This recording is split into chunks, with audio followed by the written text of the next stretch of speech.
Harita teh langit beki hideung, angin leuweung ngahiung mawah watis anu matak muringkakeun bulu punuk. Rengganis leumpang di hareup, awakna lempai tapi parigel pisan, nembus rungkun sarta akar tangkal kiara anu pating kuringkel. Sakedap deui Kang, tuh itu saungna. Ceuk Rengganis bari nunjuk ke arah cahaya cempor anu kikicipan di balik halimun. Barang nepi keburuan saung, saurang aki-aki geus nangtung di luang panto. Eta teh nyata Ki Raksa. Anjeunna neuteub ka Raden Aryana ku paneuteub anu jero, tuluy ungeuk lelaunan.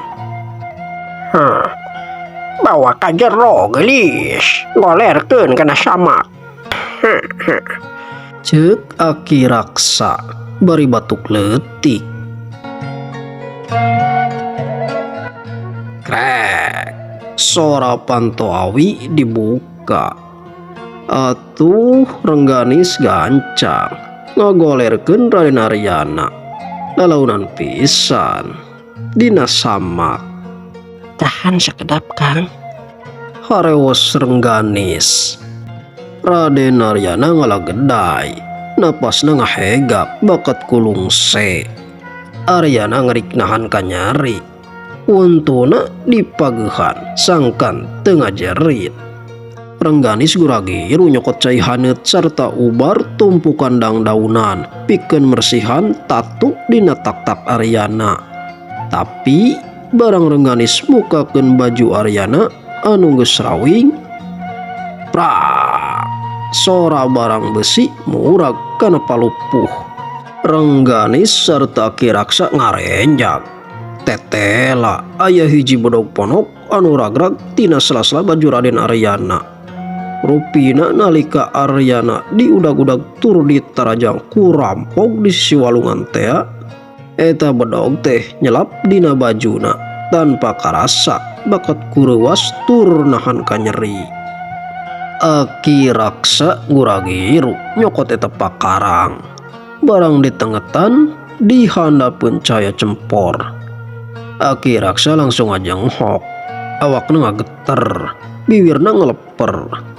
Dina perah eta bedog aya ukiran hulu ajag nuker babaung. Astagfirullah, Rengganis, tenyo ieu. Ceuk Aki Raksa, sorana semudah reda. Rengganis panuna mencrong seukeut kana eta gambar ajag. Dadak sakala hate Rengganis asa ditemak ku gelap, amarahna mimiti motah. Eta gambar teh persis pisan jeung ciri anu aya dina lawan baju bapakna nalika perlaya mang taun-taun ka tukang.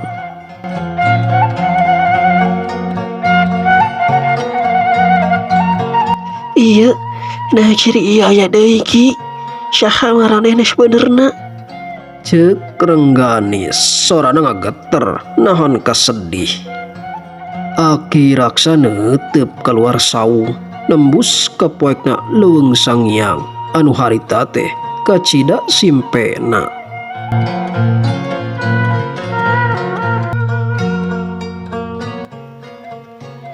Waktuna geus datang gelis. Ieu bedog teh ditinggal ti gorombolan ajag hideung. Pasukan siluman anu baheula numpes paguron Sancang Bodas. Paguron anu dipimpin ku bapa maneh sorangan.